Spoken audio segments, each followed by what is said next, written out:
Assalamualaikum warahmatullahi wabarakatuh. Ya, alhamdulillah di sini kemarin itu sebenarnya sudah diminta oleh Pak Guru, Pak Guru oleh Mas Alam, cuman baru longgar hari ini. Sebenarnya waktunya banyak sih, cuman alasan wae ya segini. Dan ini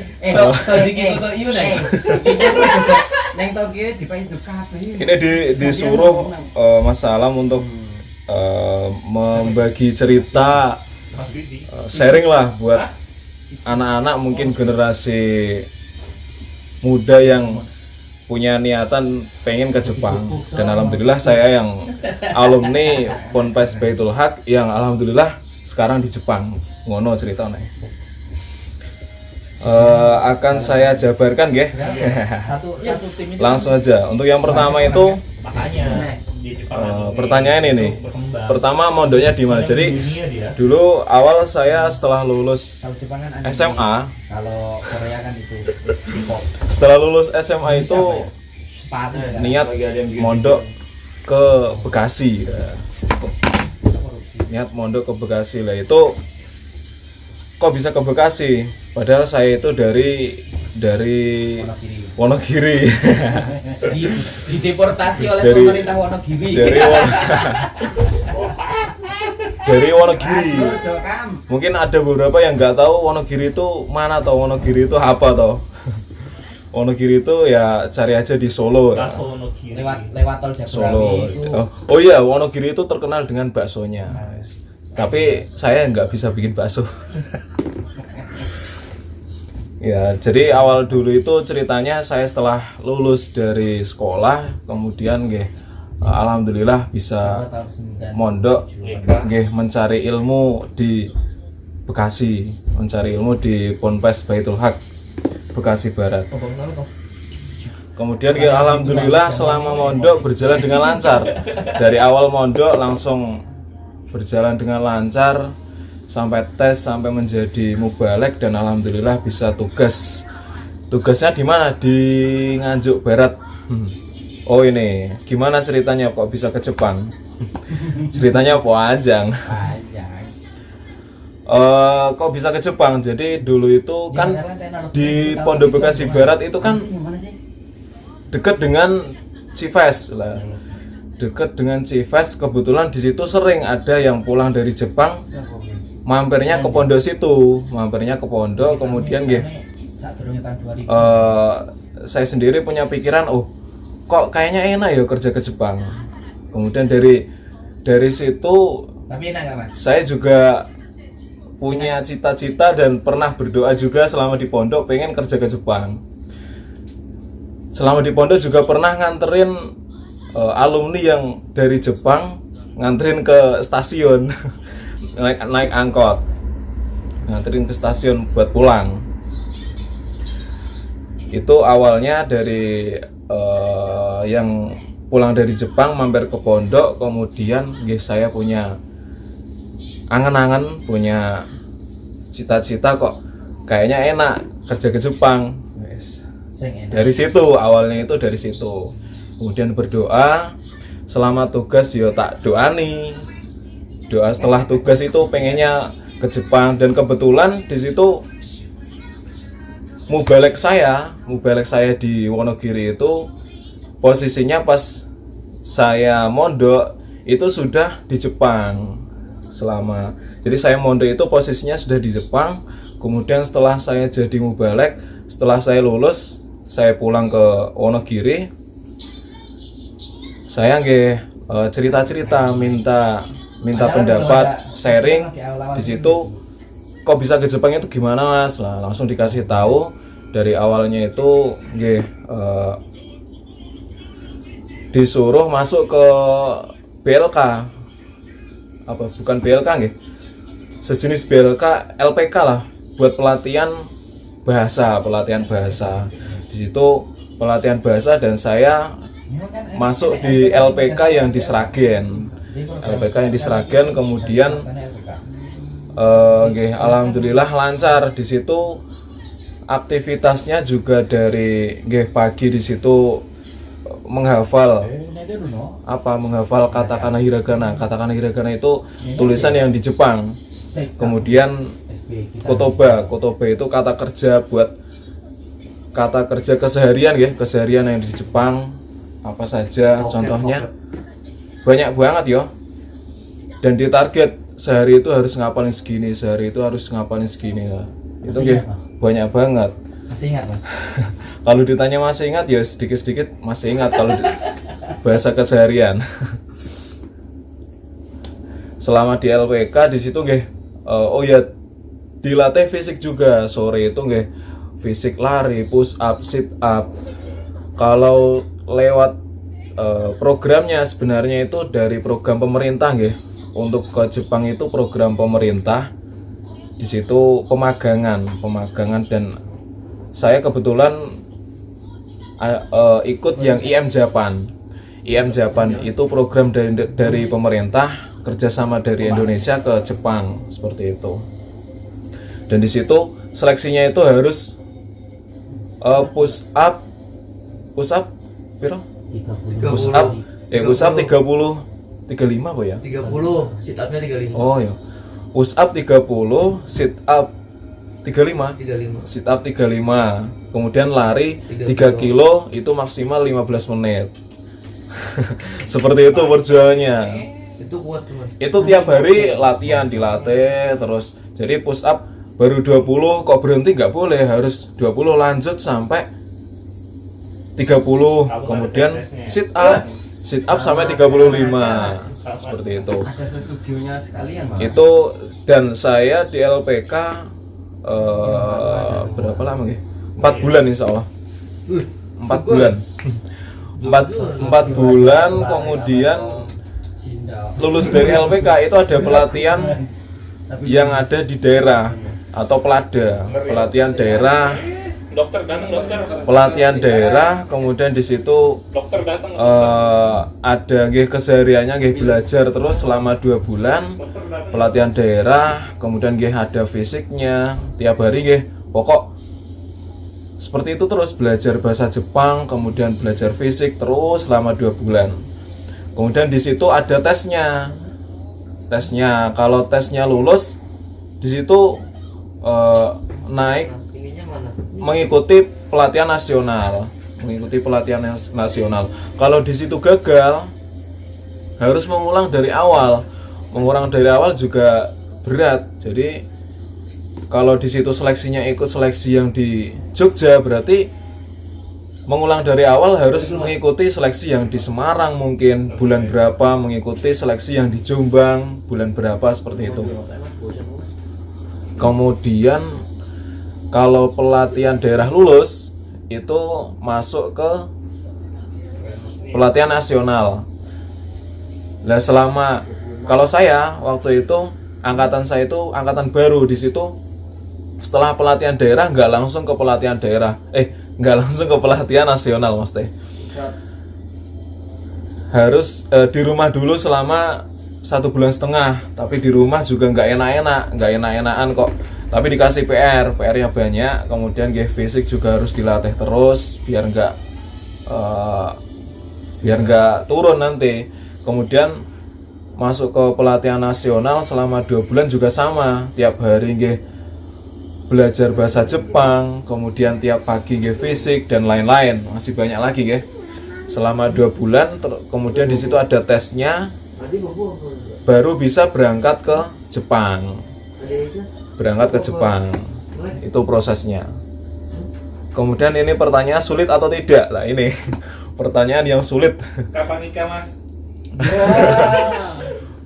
Sulit atau tidak? Kalau untuk proses ke Jepang sulit atau tidak itu tergantung niatnya sih. Tergantung niatnya. Bener-bener pengen ke Jepang. Kalau niat bener pengen ke Jepang, insya Allah apapun akan dilakukan, ya enggak? Apapun akan dilakukan. Belajar bahasa Jepang asale awalnya nggak bisa, tapi karena niat itu nggak akan bersemangat pengen ke Jepang. Seperti itu. Insya Allah tidak sulit kalau emang sudah niat. Kemudian pertanyaannya, apa saja persiapan buat ke Jepang?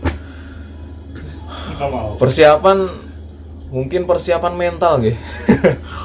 Persiapan mental, karena mental buat ke Jepang itu harus mental baja. Harus mental baja. Jadi, insya Allah kalau di sini mas-masnya mubalek ini, insya Allah mentalnya itu kalau dididik di Bekasi Barat, insya Allah nggak sudah teruji lah masalah mentalnya. mental. Tiap hari diajar oleh Mas Salam, insya Allah nggih mentalnya kuat. Apa saja persiapan. Kemudian lanjut pertanyaannya, berapa lama proses hingga berangkat? Nah, awal dari masuk pelatihan, bukan pelatihan, dari LPK nggih, dari LPK itu saya sendiri alhamdulillah kurang lebih 1 tahun. Nggih, mungkin bisa dibilang lama, tapi kalau yang saya sendiri yang menjalani nggih cepet, itu termasuk cepet 1 tahun. Jadi masuk BLK, masuk LPK itu selama 4 bulan, kemudian pelatihan daerah, kemudian ada pelatihan nasional, kemudian sampai berangkat ke Jepang itu insya Allah kurang lebih 1 tahun. Kemudian ini perasaan gimana saat lulus seleksi? Saat lulus seleksi, sebenarnya kalau kuncinya itu selama di pelatihan nasional itu yang penting kesehatan. Kalau masalah nilai, kalau masalah perilaku ya mungkin sedikit-sedikit bisa dirubah. Tapi kalau kesehatan nggak bisa dijaga itu fatal. Kalau kesehatan di situ kok punya penyakit yang apa ya, masalah jantung, kemudian ketika medical check up itu hasilnya belum bisa positif, nah di situ akan menjadi masalah untuk berangkat ke Jepang, seperti itu. Kemudian lanjut, yang penting kesehatan nggih Lur, yang penting kesehatan. Jadi perasaan gimana saat lulus seleksi? Nggih, perasaannya seneng, bisa berangkat sampai ke Jepang itu perasaannya ya seneng lah, seneng banget. Pertanyaan selanjutnya, setelah sampai di Jepang apa yang dilakukan? Kalau di program saya yang saya mengikuti IM Japan itu setelah sampai di Jepang masih dimasuk training center, masih 1 bulan di training center. Di situ G 1 bulan G dilatih kebiasaan aktivitas yang di Jepang. Di situ nggih mungkin cara mandi kan di sini ofuro itu mandi air panas. Di situ nggih cara mandinya gimana dan lain-lain. Itu selama 1 bulan. Makanannya harus pakai sumpit, kalau nggak pakai sumpit ya susah. Makanya pakai sumpit. Pertanyaan selanjutnya, berapa gaji di Jepang? Wes. Waduh. 10 juta ke atas? Pertanyaan ini. 40 juta. Gaji di Jepang yes lumayan. Bisa tuku kerupuk, truk. Iya, sebenarnya ya kalau di ini kan pertanyaannya ada 10 juta ke atas, tanda tanya kan. Sebagian besar segitu. Sebagian besar 10 juta ke atas. Belum dikurangi makan. Oh iya, 10 juta ke atas itu kebutuhannya banyak nggih. Kemudian selanjutnya pertanyaannya, enak nggak kerja di Jepang? Wah, ini enak sama enggak itu tergantung hati. Kalau hati kita senang nggih, insya Allah apapun kerjanya dilakukan dengan senang. Di mana saja senang, seperti itu. Insya Allah kalau masalah kerja nggih enak. Yang penting itu bahasa. Kalau kita bahasanya pinter, kerjanya juga enak. Kemudian makanan halal wis aman, gampang. Di Jepang itu di mana saja ada makanan halal. Di Di mana-mana ada nggih. Kalau mau nyari. Kalau mau nyari, kalau nggak mau nyari, nggak mau usaha nggih. Semua ya. Yes, nggak bisa. Bukan berarti kok makan harus bismillah kok jadi halal. Oh, gak iso dihukumi kok ngono. Makanan halal insya Allah banyak. Kemudian selanjutnya, bagaimana cara mengatur keuangan agar bisa membawa pulang uang banyak? Aduh, ngeri pertanyaannya. Enggak iso malah. Cara ngatur keuangan. Oh iya, cara ngatur keuangan ya. Yang penting itu misalnya setelah mendapat gaji di situ nggih. Yang utama diinfaki kan, diinfaki, kemudian nggih di situ disisihkan buat tabungan, kemudian nggih buat jalan-jalan.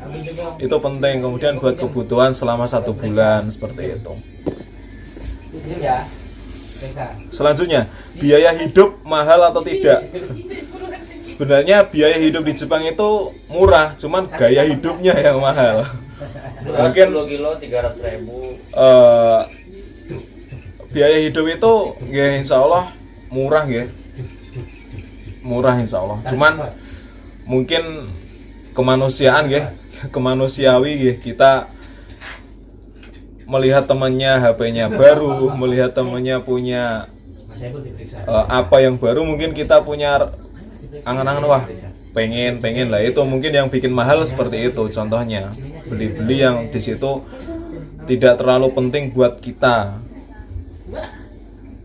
Selanjutnya, berapa lama selama di Jepang? Kalau program yang saya ikuti itu program selama 3 tahun. 3 tahun dan ini saya sudah memasuki tahun kedua. Insya Allah tahun ke depan pulang. Pertanyaan selanjutnya, aktivitas harian di Jepang. Oh ya, sehari-hari ya kerja di Jepang itu ya, kerja, kemudian sore ya masak, malam ngaji, tidur, bangun kerja, sore masak, malam ngaji, seperti itu terus. Ketika malam minggu baru jalan-jalan sama teman. Pertanyaan selanjutnya, bagaimana cara jika ada generus kita ingin kerja ke Jepang seperti saya? Penjelasan arahan, gimana caranya? Yang penting itu kita banyak husnudon. Kalau ada usaha di situ, kita punya niatan, kemudian ada usaha untuk pengen ke Jepang, insya Allah bisa terwujud. Insya Allah bisa terwujud. Apalagi seorang laki-laki yang kalau kata Mas Salam kan nantinya kita akan berkeluarga dan harus membiayai anak istri seperti itu. Oke, untuk yang tadi itu proses di Jepang, proses ke Jepang syaratnya kan kalau laki-laki itu tingginya minimal 165 ya. Oh, 160. Berat badan minimal 50. Minimal 50, kemudian tinggi 160 minimal. Oke, lari tadi sudah saya sampaikan ya, lari 3 kilo maksimal 15 menit, push up 30, sit up 35. Selanjutnya, pesan yang ingin kerja ke Jepang. Oh, pesannya ya tadi, kalau emang udah niat di situ nggih banyak husnudon, banyak doa, nggih usaha juga. Ya, di situ dijaga kesehatan. Yang penting kesehatan, Lur. Yang penting itu kesehatan. Sampai sini jangan juga sambung. Walaupun di situ pinternya kayak apa, pinter bahasa Jepang kayak apa, tapi kesehatan kok nggak lulus, nggak bisa budal ke Jepang, nggak bisa berangkat ke Jepang. Mungkin sekian dari saya. Alhamdulillah, jazakumullah khairan. Mungkin dari kata-kata saya yang belum bisa dimengerti, nggih mohon maaf. Nggih, amal soleh dimengerti. Amal soleh dimaafkan dan juga dimengerti nggih.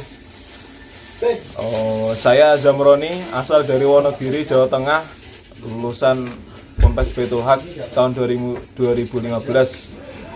Salah seperti itu. Oh iya, kalau ada pertanyaan monggo ditanyakan. Banyak salahnya saya minta maaf yang sebesar-besarnya. Jangan lupa subscribe, kemudian like, komen, dan share. Dari saya, wassalamualaikum warahmatullahi wabarakatuh. Dadah. Oh, ini kaos Ayumi. Ayumi apa kan? sampai ke Ayumi Ayumi. Oh ya, Ayumi itu asrama, Fuyu Yasumi. Asrama itu asrama, Fuyu itu musim dingin, Yasumi itu liburan. Kok kewalik mas? Bahasa Jepang emang diwalik. Liburan musim dingin, asrama liburan musim dingin. Nah, seperti ini kaosnya. Jadi itu tiap tahun itu ada pengajian se-Jepang satu tempat yang robos dari pusat seperti itu. Selama 3 hari ya, 3 hari insya Allah. Cukup. Wassalamualaikum warahmatullahi wabarakatuh. Oh ya. Maskotnya sudah. Halo.